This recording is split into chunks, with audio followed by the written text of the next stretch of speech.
Good afternoon. My name is Alan Wiseman, and I'm the chair of the Department of Political Science at Vanderbilt University. And along with Craig Volden at the Batten School, I'm also the co-director of the Center for Effective Lawmaking. This afternoon, we're really excited to welcome Ms. Molly Ball, who's going to discuss her perspectives on essentially what's next for Congress in light of our most recent elections. As many of you know, Ms. Ball is the National Political Correspondent of Time magazine, also having written extensively for The Atlantic, Politico, and a wide range of other newspapers and journalistic outlets. She writes extensively and has written extensively on American national politics, focused on elections, the presidency, and most relevant for our current conversation, the US Congress.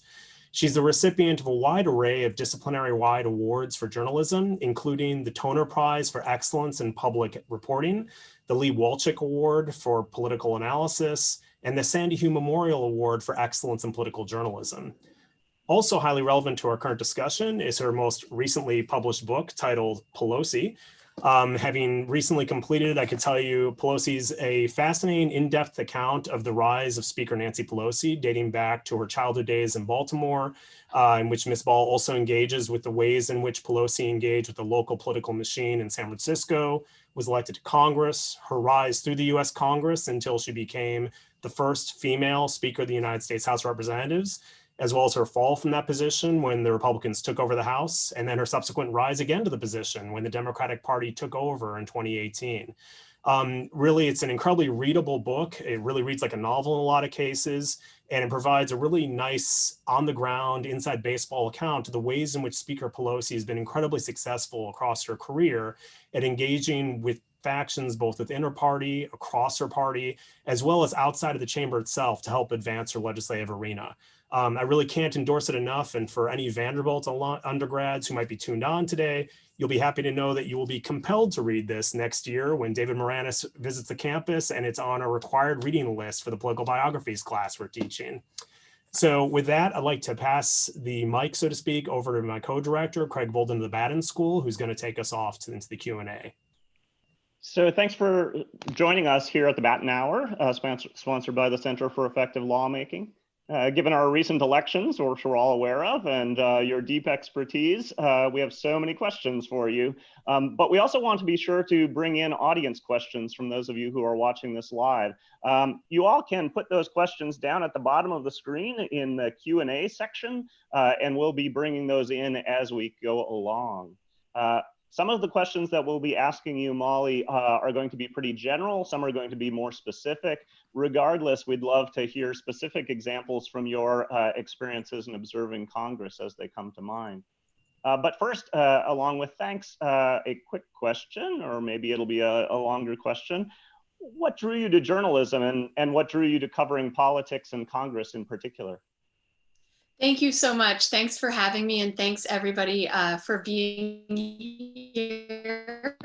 I confess I haven't gotten an enormous amount of sleep over the past couple of weeks. So if I'm a little bit less articulate than usual, please let that be my excuse. But yeah, so in retrospect, it should have been obvious that I was always going to be a journalist, although I didn't figure it out until I was probably in college. But when I was in the 5th grade, I started a newspaper in my neighborhood in the Denver suburbs. My friends and I put together the Walnut Hills Quartet. We got the local Office Depot to give us free copies, and we went door to door selling it to people for, I think, quarter or 50 cents. But anyone here who's ever done a group project is familiar with this dynamic. My 3 friends then flaked and I had to do the whole thing myself. But you know, I always loved writing. I was always a bookworm. I was that kid who never wanted to do sports or even really go outside, but I, you know, read 3 books a day from the time I was about 4. So just love writing, love reading, and love knowing things about the world around me. So I worked on my high school and college newspaper, started to do newspaper internships. And here I am, it's still the only thing I know how to do. But I was a general assignment reporter early in my career, worked at a series of newspapers and worked overseas at the sadly now defunct Cambodia Daily. for 2 years. And then there was an opening. I was working at the smaller paper in Las Vegas, the Las Vegas Sun, as a general assignment reporter doing criminal justice coverage, investigations, features. And then the bigger paper was tired of me scooping them, but the opening that they had was to cover politics, which I'd never done before. So I made a very convincing presentation that this was something I could do with no real experience. And that was in 2006 when there was a big gubernatorial race underway in the state of Nevada and a lot of other down ballot elections. So I started covering politics because it's the job that was open. And I love it because I still consider myself kind of a generalist. I'm not really a political junkie. I just like being able to keep learning about all kinds of different things, and politics touches everything, right? It touches every state in the country. It touches every person's life. It touches every different issue that people are interested in. And I think also, having started as a local reporter, having not gotten to DC until fairly late in my career, I try to always see politics from the ground up. To me, it is a mechanism that people use to try to make change using our democratic system. So, I've covered voter registration drives in 110-degree parking lots in Las Vegas, and state legislative elections, city council elections. Seeing where politics starts on that really ground level, I think, has really helped me understand it at the national level and in the halls of Congress and at the very sort of pinnacle of power, where so much of that can become an abstraction, but that's still really where everything starts. That's what democracy means. It's the consent of the governed, and that is unfortunately a controversial and possibly partisan issue right now. But that's where I'm coming from, and that's why I find this all so interesting and so rich. Well, I want to pick up directly on that point, Molly, in terms of the contentiousness regarding the scope of consent to the governed, so to speak. On October 22nd, Time Magazine published an article that you wrote titled "Why Fears of Post-Election Chaos Are Overblown," in which you laid out the argument for why, broader threats of pandemonium, or public pandemonium at least, were probably overstated. We're now essentially about a week since Election Day. And I think all of us would kind of like to get your gut reaction on, how would you sum up the current status of the election results? Do you think your article proved to be largely accurate? Do you think we have other things to be concerned about in terms of the broader debate regarding the legitimacy of the ongoing election results as we move forward? Yeah, I think it remains to be seen whether that article is prescient, because there is still some chaos that could erupt. And I tried to be clear in the article that I wasn't trying to make a prediction, just to point out the unlikelihood of a lot of these catastrophic scenarios that particularly nervous liberals were getting extremely spun up about. And it still does appear that, the sort of cooler heads are prevailing. The result of the election is not much in doubt, except perhaps on 1600 Pennsylvania Avenue. But we are still in a very precarious moment. A lot still depends on a couple of things, primarily on just what the president decides to do going forward. Whether the things that he is saying now, he's made some tweets and some statements that are, of course, quite irresponsible and dangerous, but he could go a lot further if he wanted to really sort of get people riled up. We've seen these protests, which again have been pretty small so far, where his supporters have gone sometimes armed to the places where votes are being counted. It doesn't seem like that's a serious mass mobilization at this point.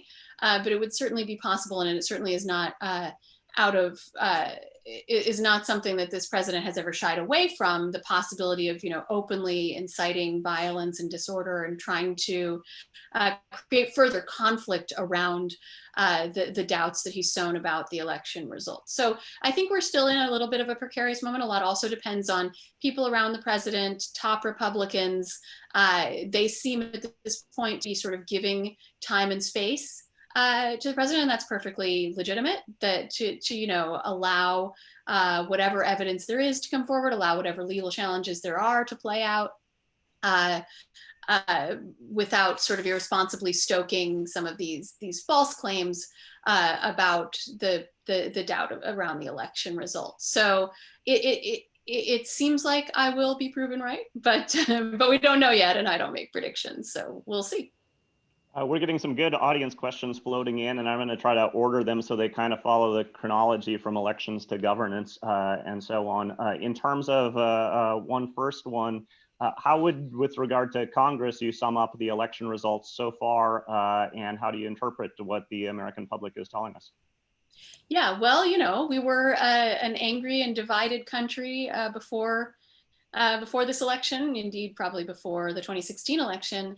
And that's still the case. This is not a country that has decided to give an overwhelming mandate to one side or the other necessarily. Now that is not, I don't want to take anything away from Joe Biden's win here. He has won the election by the clearest margin since 2008, really, and has won the popular vote. It may be in the end by 6 or 7 million votes, which is, and with an outright majority, which is relatively rare in presidential elections. So it's clear where the majority of the American public is.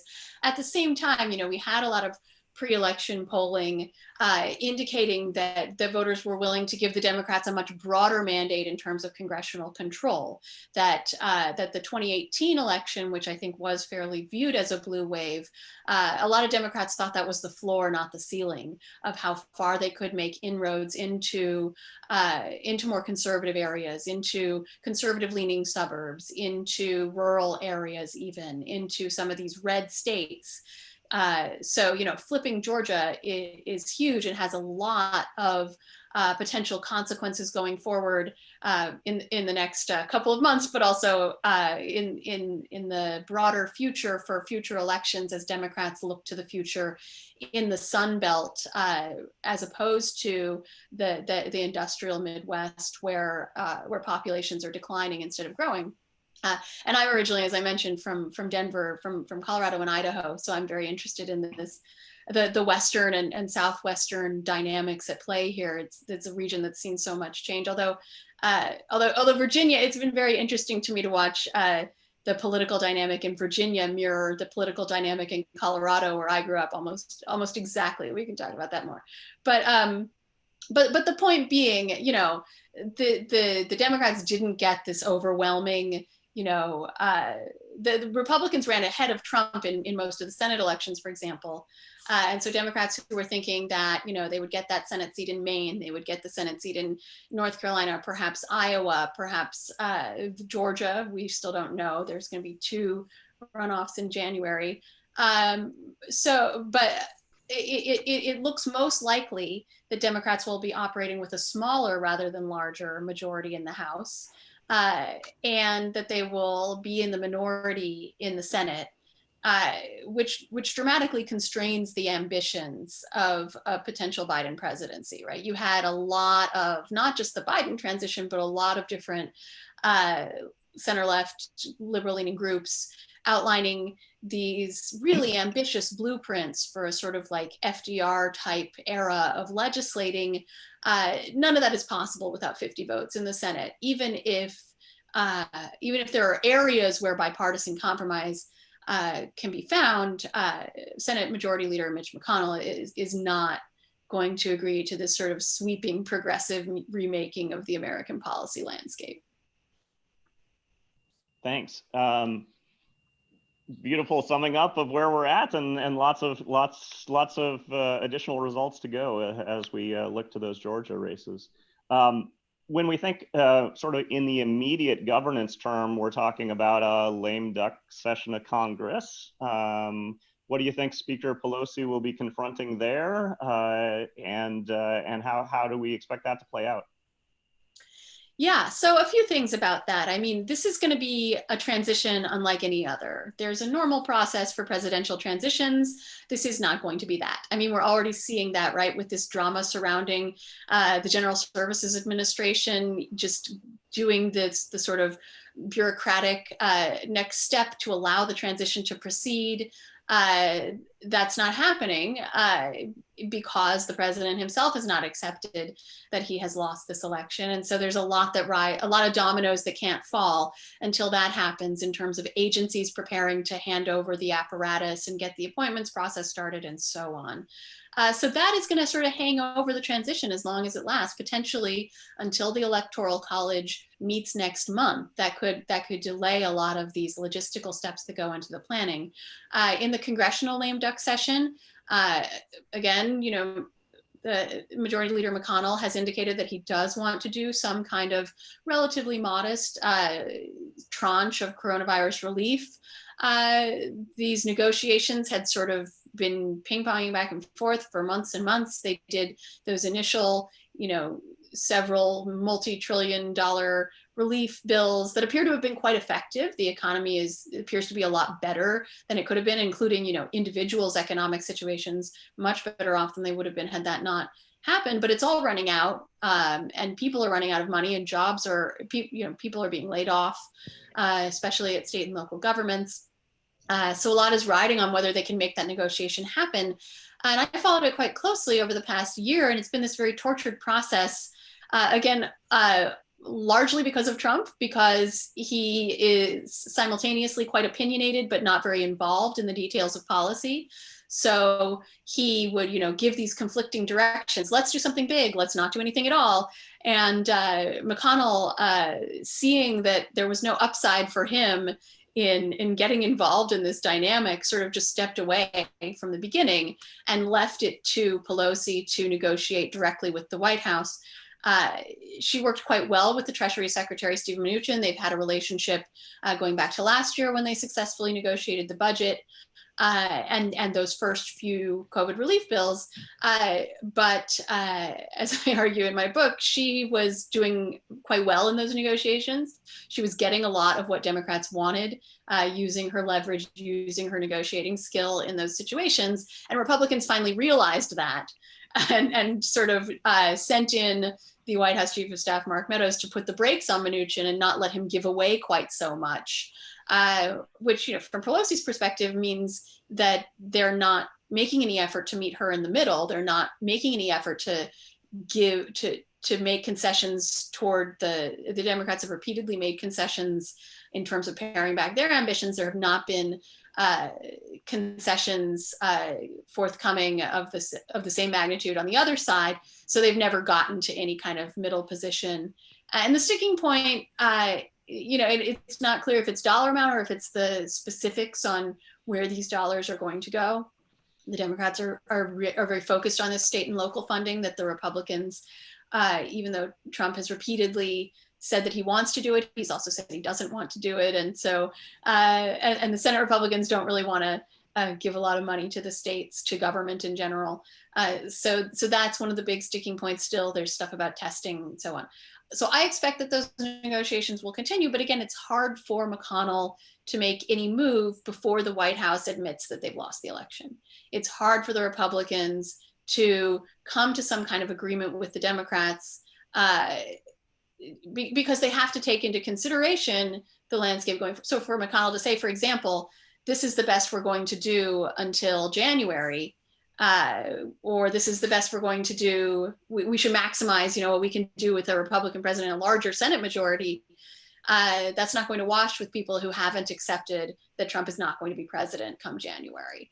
So I think a lot still is hanging on this question, on this wait and see of waiting for the new political reality to set in and become official. And then that a lot of that logjam hopefully will be clear and they can make something happen. It does seem like both sides want to make something happen because the need is pretty clear. It's a really interesting insight, the extent to which public acknowledgement of Trump having lost the presidency is really going to be driving Majority Leader McConnell's reactions, as well as other members of the Republican caucus. I guess let's just turn this back to something we could predict a little bit more, and that being the Democratic Party in the House at the moment. And I'd be curious, given your perspectives, obviously having studied and written extensively on this, do you think that Speaker Pelosi is going to be reelected as Speaker of the House going into the next Congress, especially in light of some pretty public airing of grievances in the Democratic caucus and the most recent seat losses in the House? So the short answer is yes, but she's going to have to fight for it. And I think 2010 is a pretty good analog, although in 2010 they lost the majority, but it was a similar dynamic where it was a worse election than a lot of Democrats expected, and there were a lot of recriminations. But I mean, in totally blunt terms, a lot of the people are the maddest are the ones who just lost. So Pelosi doesn't need their votes anymore. And so she benefits from that, from her caucus having contracted, because the people who lost are the ones in those, you know, in the reddest seats, the ones in the most Republican-leaning districts. So, you know, the Max Roses and Kendra Horns of the world, Pelosi doesn't have to care what they think anymore because they're no longer members of Congress. So as much as, you know, the Abigail Spanbergers of the world might wish that she had to listen to more of their voices, they are a smaller portion of the caucus now. And that doesn't mean that Pelosi wants to or has any intention of going full AOC, right? And she has to show that she's listening. And I think there's a feeling within the caucus that she has been too dismissive of a lot of these concerns. This was also the dynamic in 2010 and 2012 and 2014 and 2016. You know, she tends to insist that, you know, the strategy was fine, the message was fine, didn't turn out the way we hoped, but here's all the things that are positive that we should stay focused on. We do still have the majority. That's been a big part of her message. We still have the House. Could have been better, but it could have been a lot worse. But she also has built a lot of goodwill over the past year. You know, since she had to fight for that gavel in early 2019, after winning the House majority, she went through a series of very difficult negotiations with different factions of the caucus in order to get enough votes to be speaker again at that time. But most of the objections, most of the people whose votes she had to work hardest to get were the moderates. It was the you know, moderate conservative leaning members of the caucus, the ones in the swing districts who were the most worried about having Pelosi as their leader going forward and the image problems that caused for them. The political, you know, these are the people who are really suffering from the hundreds of millions of dollars worth of attack ads with Nancy Pelosi in them, arguing that you know, you can't elect this person because they'll just be Nancy Pelosi's puppet, and the sort of, you know, negative aspects of her quite polarizing national public image rubbing off on them. And those are the members who, among whom Pelosi has earned the most goodwill over the past year because of the ways that she kept the caucus together and prevented the sort of squad AOC wing from running the show, because of the ways she was able to sort of keep the progressive wing in the tent, slow walking impeachment, keeping impeachment short and limited, and not turning it into a sprawling multi-month extravaganza of sort of anti-Trump presentations that would have furthered the impression, which this faction believes is damaging, that Democrats are only interested in hating the president and have no positive vision of their own. So you know, she's been viewed, ironically, the San Francisco liberal of a million scary attack ads is viewed within the Democratic caucus now as a moderating force. She's really seen as keeping the left wing in the tent, keeping them from getting out of control and turning into a new Freedom Caucus that would prevent the Democrats from getting things done. So I expect that she will benefit from a lot of goodwill from, you know, the Tim Ryans of the world who have a lot more respect for her now than they did a couple of years ago. But the short answer is still the easy one, which is if Nancy Pelosi wants something from the House Democratic Caucus, the odds are very, very, very good that she's going to get it, just because she has her, you know, 90% of her skill set is running the House, keeping the House Democrats together. And it's something that she just has a very good track record on. Now, you had talked about how she's been negotiating with the Trump administration on a variety of issues, and largely that seems to be because, you know, if we have a Republican presidency and a divided Congress, we're going to have to see a negotiation with the Democrats in that case. If we look ahead to 2021 and we look to President-elect Biden, Does the same logic mean that we'd expect the negotiations to be with Mitch McConnell and the Republican Senate, and then the House maybe playing bring together a few Democrats and a few Republicans to solidify that coalition? Yeah, she'll be much less of a pivotal player in that situation. Now, we saw when Obama was president, and she said things to this effect, she considers herself a partner, not an appendage of the White House. She's not going to, in her words, rubber stamp whatever they want to do. She wants to be at the table and thinks she and her members deserve to have a voice. They were put in charge of the House for a reason.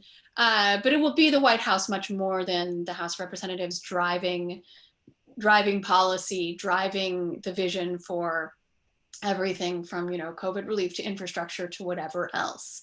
So I do see her taking a back seat to negotiations that are likely to play out primarily between the White House and congressional Republicans. But she's going to expect to be at that table still, and obviously has a lot of experience in this dynamic that she brings to that table. Do you think it'll be mainly about bringing Democrats to those agreed upon solutions, or is this going to be an attempt at bipartisanship in the House? Well, nothing's been agreed upon yet, but the House has spent the last couple of years passing hundreds of bills that the Senate has declined to take up. And some of these are just messaging bills, right? So you can put in a political ad that, oh, we tried to do this and that nasty Mitch McConnell stopped us.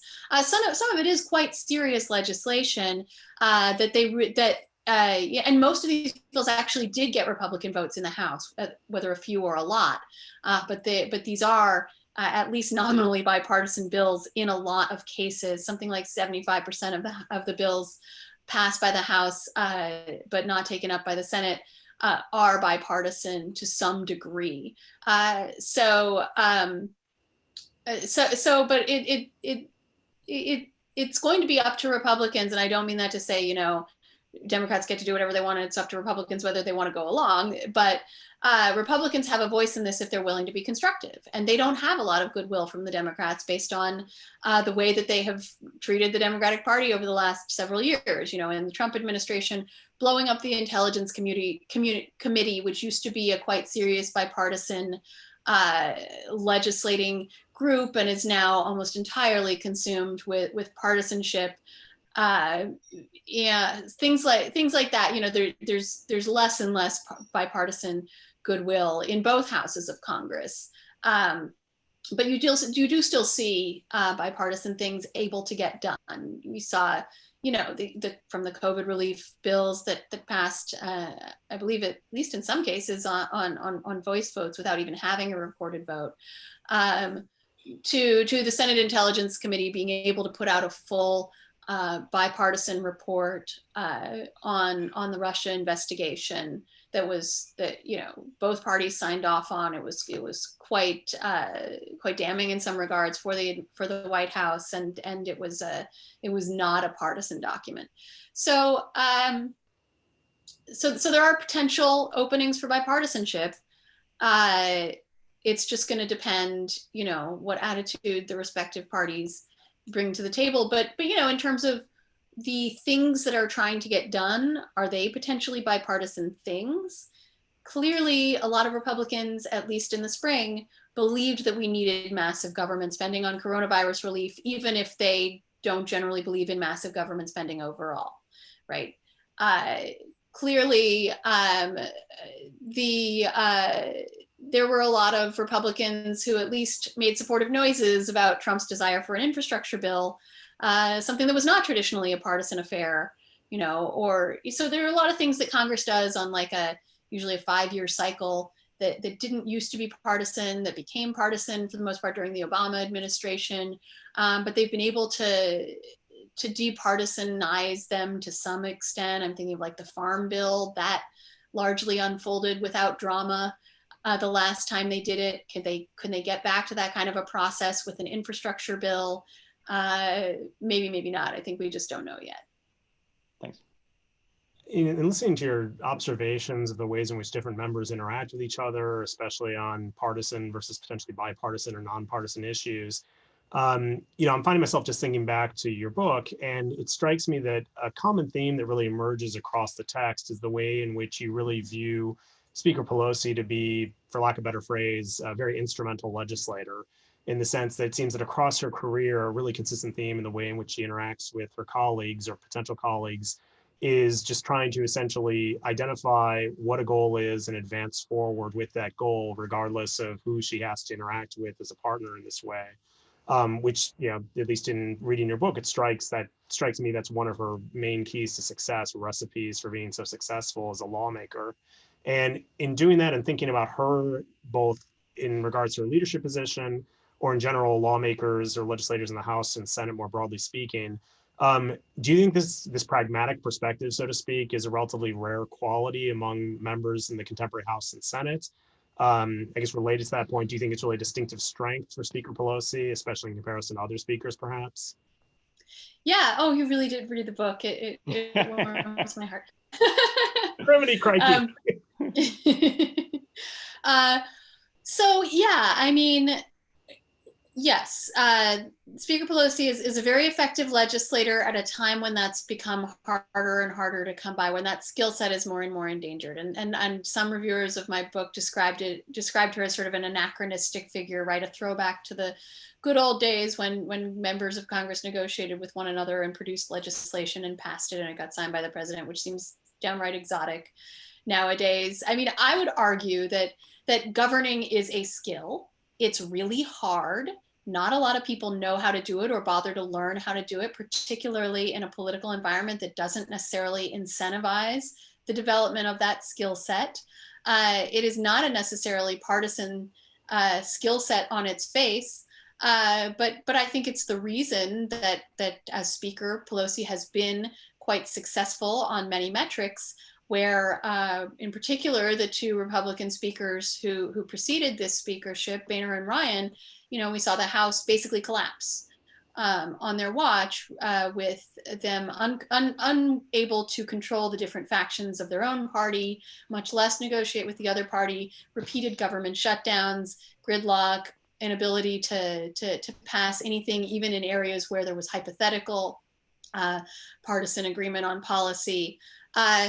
So it is unfortunately a rare thing these days, but there's still a lot of people who value it. I wish that our political debate spent more time on the skill of governing rather than, I feel like we had about 150 Democratic primary debates that involved these sort of angels on a head of a pin conversations about healthcare, conducted entirely on this sort of pie in the sky plane of like, what would you do if you were the king of America and could wave a magic wand, when like none of this is ever going to come to the floor of either House or Congress in the current makeup of things. And we don't talk enough about how you're going to actually get things done, particularly in divided government and in a divided country. So that is really the question, right? We had Joe Biden talking during the campaign about his ability to work across the aisle and getting yelled at by the left, saying, where have you been for the last, 10 years? Haven't you noticed that all they want to do is stop us at every turn? And Biden, he never wavered from that conviction that he could, and who knows whether this was more about messaging to voters because people like the idea of bipartisanship, even if they don't like it in practice, or if he really does believe this, because of course he was vice president for the entire Obama administration, was often dispatched to try to reason with Mitch McConnell when Harry Reid could not. So he's going to definitely at least try. He's going to definitely do whatever he can to try to find Republicans who will work with the White House and try to find some common ground, and obviously doing a lot to set that tone as well in all of the things that he's saying since the votes have been counted. But I don't know how much of an audience for that there's going to be, and especially, the one thing that's interesting is Republicans expected their minority in the House to grow. To shrink, not grow in this election. Just as Democrats thought they were going to do better, Republicans thought they were going to do worse. And the smaller the minority gets, the more extreme and base focused it is, right? Because it's coming from the more and more conservative districts where more and more wants to win your primary. Given that the Republican minority appears to have expanded, they will have more of those members from suburban districts, more of those members from swing districts, more members whose incentives are to try to show voters that they are trying to work with the other side, rather than just, go home and show voters that they yelled at Democrats as much as they humanly could.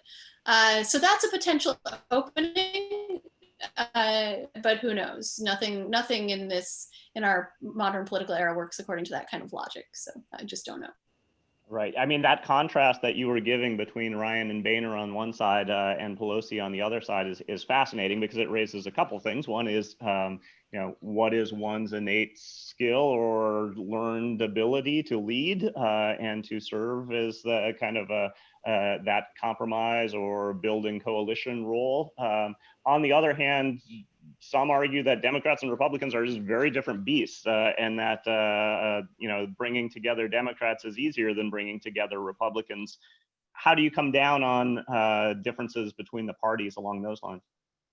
Yeah, I mean, I've heard a lot of people say that second thing, and I just have to think they've never met any Democrats. And maybe this is, my neutrality as a political reporter, but I do not think that Democrats are inherently more rational human beings than Republicans. And Democrats, this is the party of like the 60s and the protest movements and anti-establishment and smash the patriarchy. Like the idea that this is the party of like the well-behaved, go along to get along, let's all be in the same tent. You'll have a lot of Democrats say, oh, well, we believe in governing, and they don't. I just don't think that it's true that the partisans are wired so differently, that the Democrats are easier, cats to herd. This is a caucus, the Democratic caucus, that is more diverse, demographically than any Congress in history. It's geographically diverse. It's not ideologically diverse as even 12 years ago, when the parties were less sorted on ideological lines. But it's a quite diverse caucus, and I really attribute it all to just, because Speaker Pelosi could have, if it wasn't a Speaker Pelosi, a different speaker, a Speaker Steny Hoyer for example, would have a much harder time managing the left flank of the caucus and keeping progressives feeling like they had to go along with an outcome that they didn't like, where they were getting very little of what they wanted out of the other side. Pelosi's ability to go to the progressives and say, with some credibility, I have gotten you all I humanly can, is important. And that is a trick that Boehner and Ryan never mastered. And I really think almost all of it has to do with leadership skill, rather than just the inherent differences between the parties. Thanks.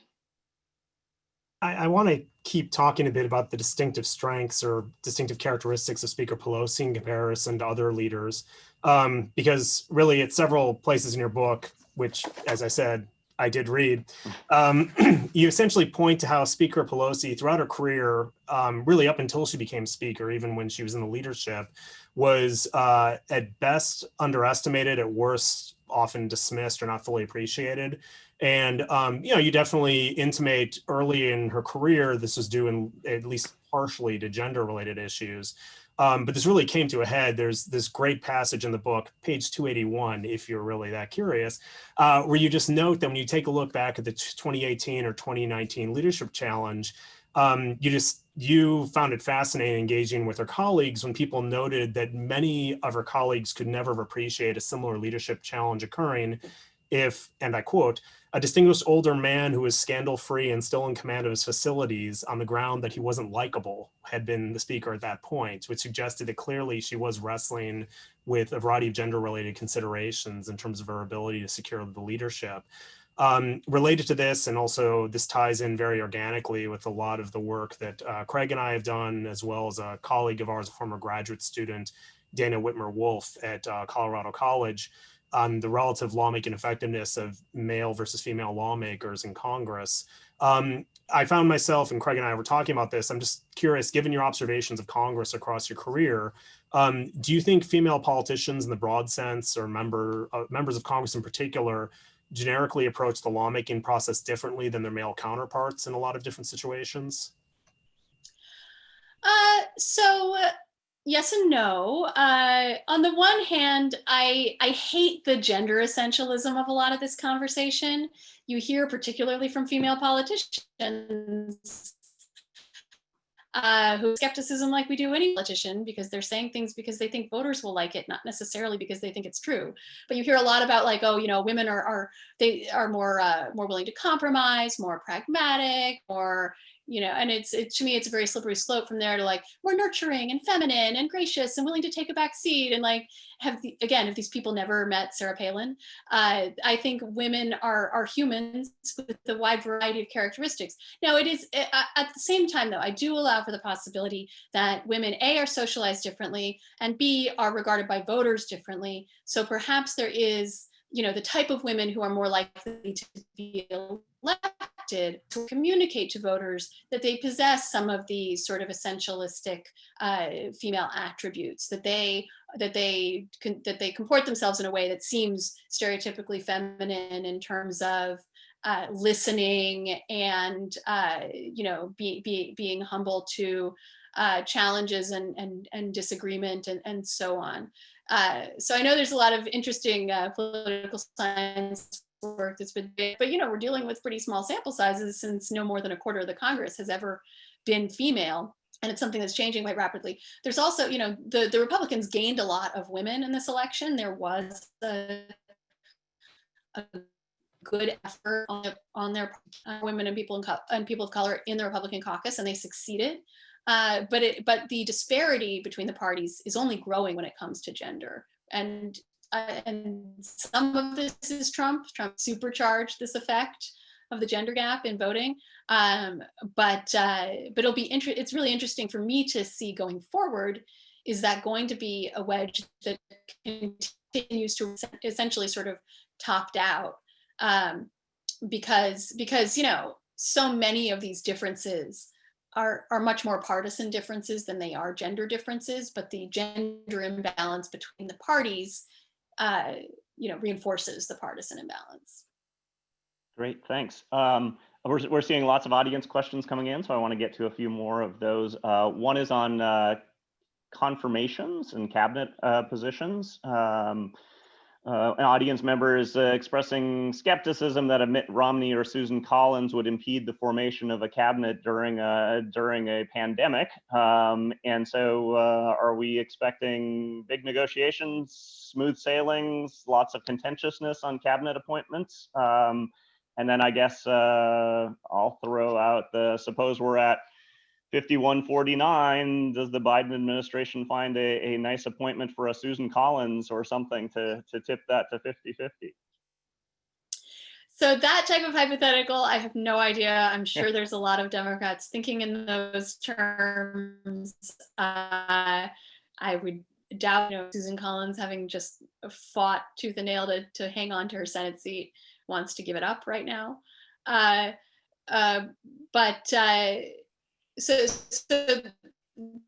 in terms of appointments, you know, I guess this is something that like McConnell can't talk about very openly because he has to continue to pretend that he's not sure who the president is going to be.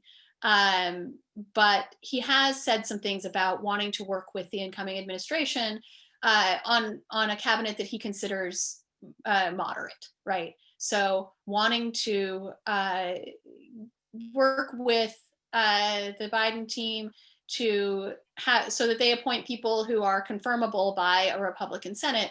And I read that as McConnell saying, I will help you get the votes for that in exchange for you making me part of that decision. And that's going to be really important, right? The most of those judicial vacancies have been filled due to McConnell's zealous efforts over the past 4 years, but there will be more of them eventually coming open, and I will look that he'll want to be a part of that process as well. Now, if the Democrats win those 2 Senate seats in Georgia, it's a completely different conversation. I view that as a long shot, but anything can happen and certainly has over the past. But then, Joe Manchin becomes the most important person in Washington. Getting that 50th Democratic vote becomes the most important thing. And then, we're going to have a big conversation about eliminating the filibuster so the Democrats can actually pass legislation besides that which is budgetary in nature and can go through reconciliation.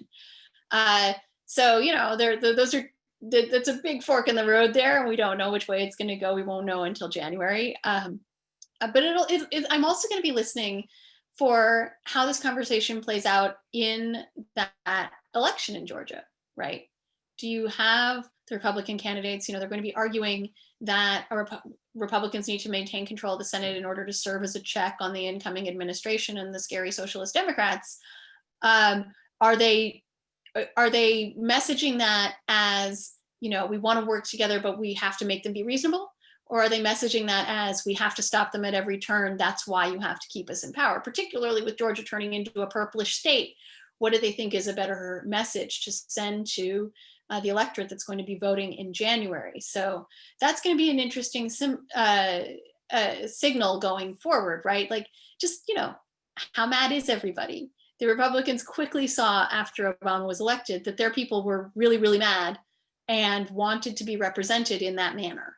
So what signal are Republicans taking from their electorate now? Is it, we need you to continue to fight like hell? Or is it, we're tired, we would have liked Trump to win, but it's over now, let's go get some things done? I don't know. Related to the question of the Georgia Senate race, and I'd like to actually tie us back to some earlier comments you raised about rapid demographic shifts, say in Virginia and Colorado. It seems if we take a look at the most recent electoral returns in Georgia compared to obviously previous presidential elections, there's also been a pretty substantial shift there as well. Given your observations of what's been going on in Georgia over the past couple of years, do you think Georgia, for all intents and purposes, is evolving into the next Virginia, Colorado, other states that have seen just significant, long-standing demographic turnover, so they're going to be more solidly blue or reliably blue in the foreseeable future? Maybe. So Georgia, even more than Virginia, is a southern state with a very racially polarized politics. So it may take longer, and it's not inevitable, any of this stuff, but to the extent that this is a sort of demographic evolution, I don't think any Democrats should be banking on Georgia being a blue state next time around. These things take time. But what happened in Colorado and what we see happen in Virginia is primarily that these Republican suburbs of basically sort of middle to upper middle class, predominantly white, conservatively sense of slow-oriented, quality of life oriented, don't want to give a bunch of their money back to the government, but also don't necessarily want to be associated with these, crazy gun-toting people storming the state capitol. So the Democrats were able to successfully in Colorado, when I was growing up there, I grew up in Tom Tancredo's congressional district, and that district was held by a moderate Republican until 2018, and was held by a moderate, which is sort of a perfect through line for how the state has changed. And in both cases, both states are becoming more diverse,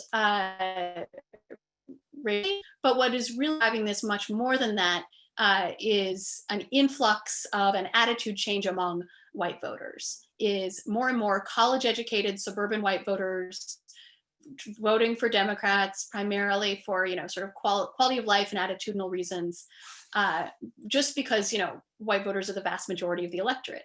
And so demographic changes happen on the margin, a major engine of it. And that's what's really happened, in Colorado and Virginia, and potentially in Georgia. So in Georgia, you have college educated, predominantly white suburbs that are starting to turn toward the Democrats, but are still fundamentally sort of status quo oriented, don't want the Democrats to go in there and, abolish the police and start upturning their lives upside down.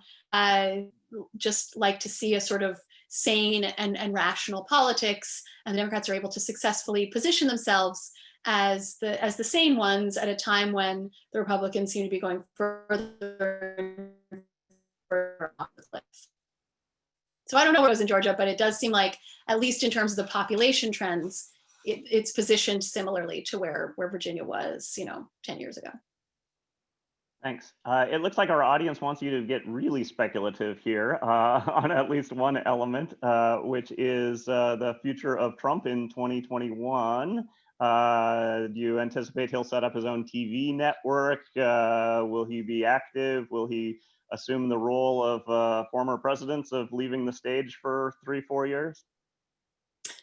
So I have a firm policy of not making predictions, and I especially don't try to predict what Donald Trump is going to do, because that has been very abundantly proven to be a bad idea. But look, there's a lot of things to think about in this regard. And I do think it is a pretty safe bet that he's not going to pull a George W. Bush and go clear brush on a ranch for the next, 4, 8, 12 years. That doesn't seem like something he's really interested in. Who knows? Maybe he gets a dog and turns into a different person. But the Trump that we know, I mean, first of all, he's facing a lot of sort of looming threats as he leaves office. There are several active prosecutions on the state and federal level of a lot of people around him, of him himself, members of his family. Does he try to pardon others or even himself on the way out? Does he or try to do other things to sort of defend himself from that risk? We also know that he has a lot of monetary debts coming due. He owes a lot of people a lot of money for his business, and that may inform some of the things that he does or tries to do going forward, even before he leaves office. But then, yeah, there's been a lot of speculation and even some reporting that he was starting to plan this before he won the 2016 election about some kind of, Trump TV network, some kind of, alternative for Fox because as we all know, Fox News is not nice enough to President Trump. So there needs to be a media outlet that is nicer to him and more favorable to him. He hasn't had much success in building up, say, OAN or Newsmax. Their audience is certainly bigger than it used to be, but it is nowhere near being a competitor for Fox News. So can he start something like that and crucially monetize it in a way that is going to be successful? That would clearly seem to be what he's interested in. But I wonder if he does that himself, or if it's like something Don Jr. does and then has his dad on the program a lot, right? You saw that this was a major emphasis of the campaign over the past year, particularly when the rallies weren't happening. Was they had this, Facebook and YouTube channel that would get millions of views for these broadcasts by various figures in Trump world to sort of psych up the troops. And that was something that particularly Don and Eric were very active in driving. So I could see them potentially taking the lead on that going forward. But I don't want to get too far into hypotheticals because, again, who knows what this guy's going to do. Yeah, I think it's fair to say it's unpredictable times in a variety of contexts right now. We only have a couple minutes left, but I think Craig and I, especially given the focus of the Center for Effective Lawmaking, would also, if possible, like to bring us back to Congress a little bit to just get some broad, both broad and specific, I guess, perspectives from you on, essentially what traits or strategies do you think really do contribute to effective lawmaking in the contemporary Congress? I mean, obviously being in the leadership, being a committee chair or subcommittee chair is obviously important and instrumental. But once you put aside those individuals who are really in privileged positions, just based on your observations and journalistic coverage of Congress over your career, what traits or backgrounds or strategies or, essentially why are some people generically better than this at others, as you alluded to earlier? Yeah, so it's a hard time to be in Congress, right? It's never been more polarized, more gridlocked. And there's a lot of external reasons for that no individual member can do very much about in terms of the outside incentives. but that being said, as I was writing my book, I thought a lot about this when it comes to Speaker Pelosi, and I document in the book a lot of her sort of tips and tricks, right? That's kind of the ways that she is able to negotiate effectively, the tools that she uses to keep her members in the tent, the sort of carrots and sticks. There's a story I love where one of her members crossed her, and then when it was time for the committee assignments, he still got on his committee.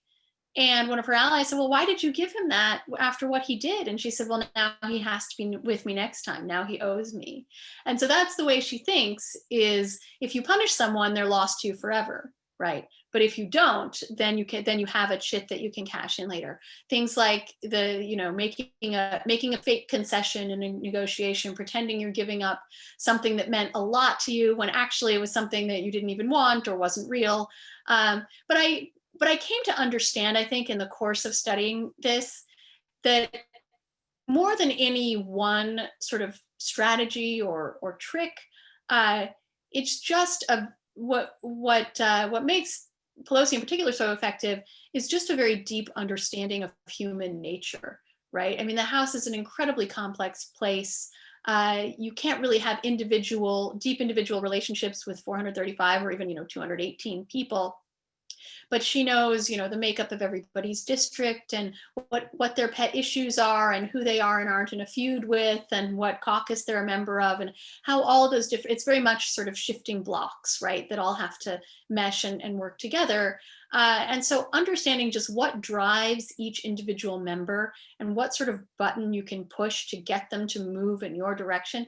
And I think that applies to really everyone in Congress. It really is, at the end of the day, about just understanding human nature and human relationships. And this was something that Obama had a hard time with, because I think he expected people to behave much more rationally. He expected things to depend much more on the sort of calculator considerations of where things ought to be, instead of actually this process of human relationships and understand. I write a lot in the book about Pelosi as a young mother. She had 5 children in 6 years and no full-time help. And members of Congress, politicians in general, are very much like toddlers. They think they're the center of the world, and they're not very rational. So knowing how to manage a large group of toddlers and make them all, serious mom goals for me, make all of your kids put their shoes on at the same time so you can get out the door, even if they have their different reasons for not wanting to do that. It's a lot of just personality management. And it takes time and it takes effort. And it's hard to stay focused on that when you also have to constantly be paying attention to whether you're elected and raising money and all of the other things. So, a lot of the reforms that get talked about to make Congress more effective would essentially just take some of that pressure off of members so that they can spend more time building up that base of skills, building up the ability to actually learn the procedures and the ways of the building. Because most of these people got in this because they wanted to do stuff, not because they wanted to sit around and yell at you. So you've got to think there is at least some possibility for making that happen. Or maybe I'm just a ridiculous optimist. So my final question will be right on those lines. The Select Committee for the Modernization of Congress put forward a bunch of reform proposals. What's your take on those? Are they going to be successful along the relationship building end or otherwise? So I'm not down in the weeds. I've spoken to Congressman Kilmer, who I believe is the head of that effort, and I know that he has the Speaker's blessing, and she's interested in these ideas, at least to the extent that they don't make her job harder. And she has in the past agreed to reforms that, for example, would make it easier for bipartisan legislation to get on the floor. This is one of the things that the problem solvers were asking for 2 years ago. But I haven't reported on it recently to know where that stuff stands in the rule writing process for the next Congress, which is certainly getting underway now. And that will get some of those changes into the caucus rules, and then because those are going to be the rules that govern the next House session. and how much of that they can get in writing. Well, Molly, sadly, our time's up. It should be obvious that Craig and I could keep you talking for hours, and we still have a huge number of attendees here that I know would love to hear from you further. But thanks so much for taking the time to chat with us today. Hope everyone had a great experience, and wish you the best in the holiday season forthcoming and the coming new year. Hope to get a chance to talk with you again soon. Thanks so much. Thank you for having me. Thanks everyone for listening. Really appreciate it. Thanks.